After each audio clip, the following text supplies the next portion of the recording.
O grande conflito. O grande conflito deve alcançar ampla circulação. Ele contém a história do passado, do presente e do futuro. Estou mais ansiosa de ver ampla circulação deste que de qualquer outro livro que eu tenha escrito.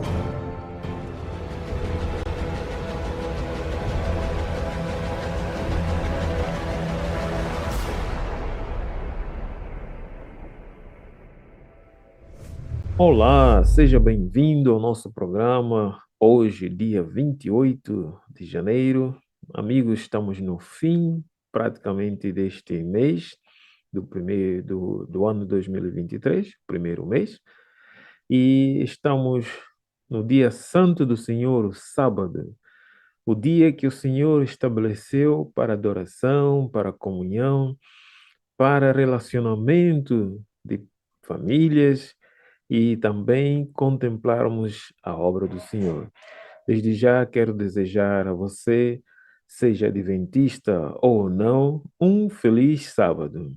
Que Deus possa abençoar-te e possas descansar nos braços de Jesus, confiando na sua fidelidade para conosco, em nos proteger, nos livrar e nos conceder tudo quanto necessitamos. Amigo querido, que bom nós podermos reunirmos-nos esta hora, este momento, você na tua casa, eu aqui na minha, para nós podermos estudar a palavra do Senhor. Eu quero continuar a agradecer a todos que estão se inscrevendo, aqueles que estão partilhando os nossos vídeos. Continuem fazendo isto, levando a mensagem do Senhor a todos os cantos desta terra.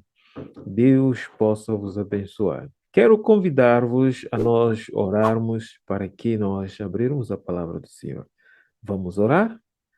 Deus, nosso Pai amado, nosso Senhor e Salvador Jesus Cristo, obrigado, ó Santo Espírito, pelo teu amor, obrigado por esta graça maravilhosa, obrigado pelo sábado e o privilégio de ainda podermos estudar a tua palavra, livres da perseguição, de sermos oprimidos, e queremos pedir que o teu Espírito possa tocar-nos e possamos permanecer firme do lado da verdade. Fique conosco e nos abençoe em nome de Jesus. Amém. Amigo, ontem nós estudamos sobre perseguição. Começamos o capítulo 4 do livro Grande Conflito, que fala sobre os valdenses defendem a fé, e vimos o subtema perseguição. E hoje nós vamos estudar a continuação deste capítulo, falando do tempo em que houve a separação. Como sabemos, os romanos, ou a Igreja Católica Romana, empreendeu um ataque à Grã-Bretanha, à Igreja da Bretanha e também aos valdenses e por aí fora. E isto fez com que houve uma determinação firme para que pudessem permanecer do lado da palavra de Deus e não do lado da falsa cristandade que Roma apresentava. E aqui nos diz que Roma, porém, nesta perseguição que desencadeou, resolveu colocar a Bretanha sob sua supremacia. No sexto século, seus missionários empreenderam a conversão dos pagãos saxões. Quem eram esses pagãos? É aqueles que eles consideravam ser não cristãos, mas que tinham princípios da palavra do Senhor. Conforme o trabalho progredia, os dirigentes papais encontraram os primitivos cristãos ali na Grã-Bretanha. Simples, humildes e de caráter, doutrina e maneiras segundo a Escritura. Ficaram apavorados. Existem aqui pessoas fiéis à Sagrada Escritura, pessoas simples. Os primeiros, que eram os papas ou os dirigentes papais, manifestavam a superstição, a pompa e a arrogância do papado. Roma demandava que essas igrejas cristãs na Bretanha reconhecessem a sua supremacia ou reconhecesse a supremacia do soberano pontífice. Os bretões responderam que o Papa não tinha direito à supremacia na Igreja e que eles poderiam prestar-lhes somente a submissão devida a todo seguidor de Cristo. Não conheciam outro mestre a não ser Cristo. Veja a determinação, a firmeza dos bretões, dos cristãos naquela época. Né? Eles reconheciam somente Cristo como mestre. Poderiam respeitar o Papa como um ser humano, como alguém que tem uma determinada autoridade na sua jurisdição, mas não como um supremo, dentro da igreja, como alguém que tenha as prerrogativas de Cristo. Então, revelou-se o verdadeiro espírito do papado. Veja o que disse o chefe romano: se não receberdes irmãos que vos trazem paz, recebereis inimigos que vos trarão guerra. Uau! Então, se vocês são verdadeiros, que têm a doutrina verdadeira, como dizia o papado, é, aqueles que não vos aceitam são os vossos inimigos. Não é verdade isto. A Bíblia Sagrada nos conta a história de Jesus quando ia para Samaria e que os samaritanos o rejeitaram. João pediu a Jesus que orasse para que fogo descesse do céu. O que foi que Jesus disse? Não vim para destruir, mas para salvar. E agora encontramos uma igreja que se sentia-se dono da verdade, que o seu chefe sentia-se como sendo o próprio Deus e com a prerrogativa de ser o Supremo, a oferecer àqueles que não querem aceitar-lhe como o Supremo, ser inimigos deles e trazer a guerra. Então, meus amigos, veja o espírito do papado. E será que esse espírito hoje mudou? Será que esse espírito já foi moldado e transformado? A história nos provará que não. Guerra e engano foram empregados contra as testemunhas da fé bíblica, até que as igrejas da Bretanha foram destruídas ou obrigadas a submeter-se à autoridade papal ou do Papa. Meus amigos, em terras que ficavam além da jurisdição de Roma, durante muitos séculos, corporações de cristãos permaneceram quase inteiramente livres da corrupção papal. Continuaram a considerar a Bíblia como a única regra. A Bíblia. Esses cristãos acreditavam na perpetuidade da lei de Deus e observavam o sábado do quarto mandamento. Alguns, não, o quarto mandamento, a lei do sábado é para os judeus. Meus amigos, muitos já depois de Cristo ter vivido nesta terra, muito depois dos apóstolos, havia muitos que guardavam o sábado. Veja, igrejas que se mantiveram fiéis nesta fé e prática existiram na África Central e entre os armênios, na Ásia. Dentre os que resistiram ao poder papal, os valdenses ocuparam posição proeminente. Então, meus amigos, aqui está o povo do Senhor. Aqui está revelado quem são aqueles que são fiéis ao Senhor. Os fiéis guardam a palavra do Senhor conforme ela está na Bíblia Sagrada. A pergunta que hoje cada um de nós devemos pensar e refletir é: eu sou fiel à Bíblia Sagrada como regra de fé e o que ela descreve como doutrina verdadeira, ou apenas eu sigo os meus líderes, a minha comunidade? Na própria terra em que o Papa fixara a sede, que isto é, na Roma, as igrejas do Piemonte mantiveram-se independentes, mas chegou, porém, o tempo em que Roma insistiu na submissão dessas igrejas.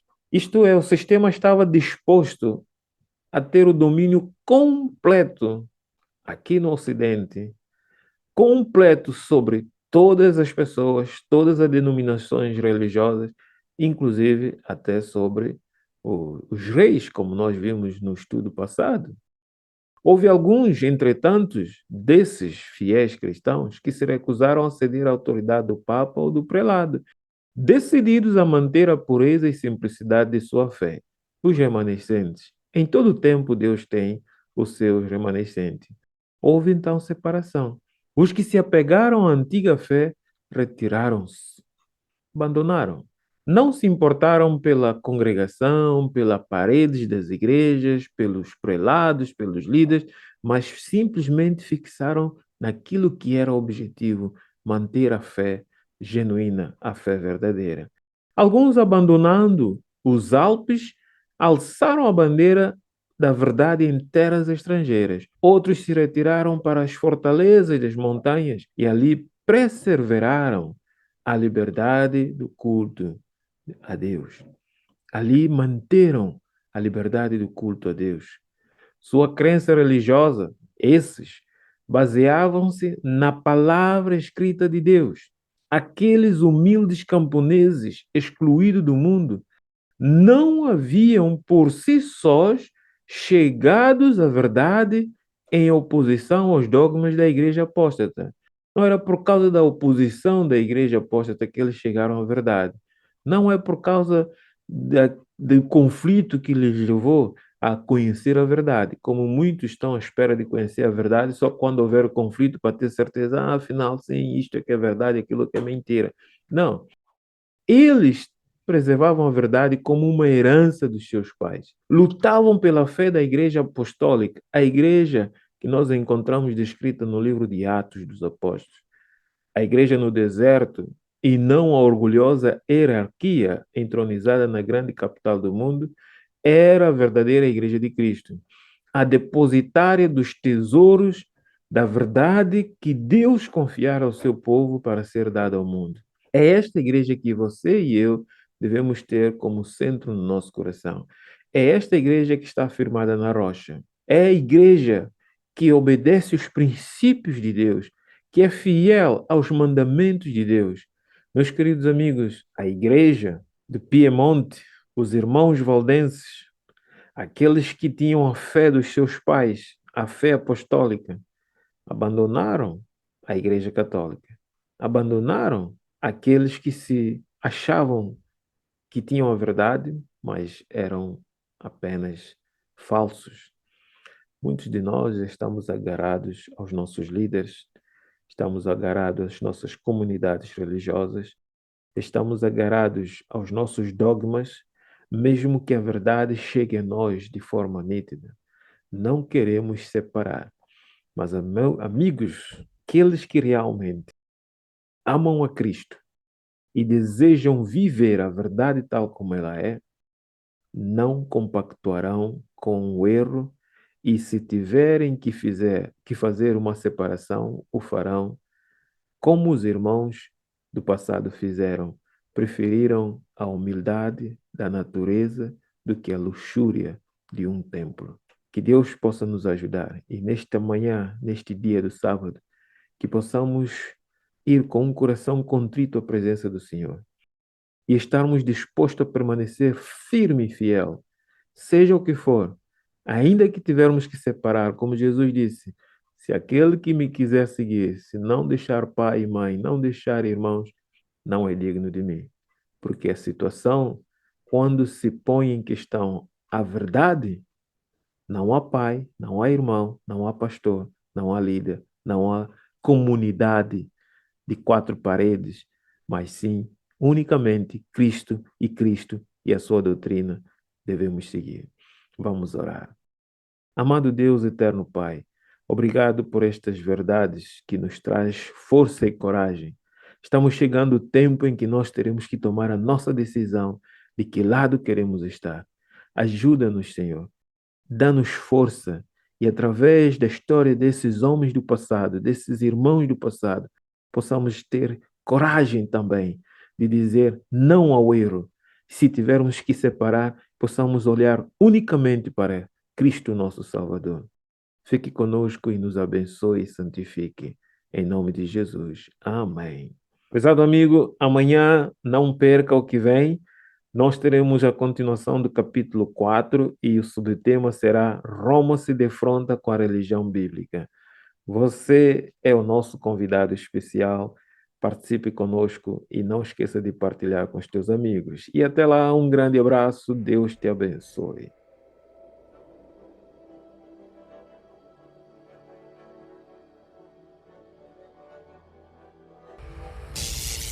O Grande Conflito. O Grande Conflito deve alcançar ampla circulação. Ele contém a história do passado, do presente e do futuro. Estou mais ansiosa de ver ampla circulação deste que de qualquer outro livro que eu tenha escrito.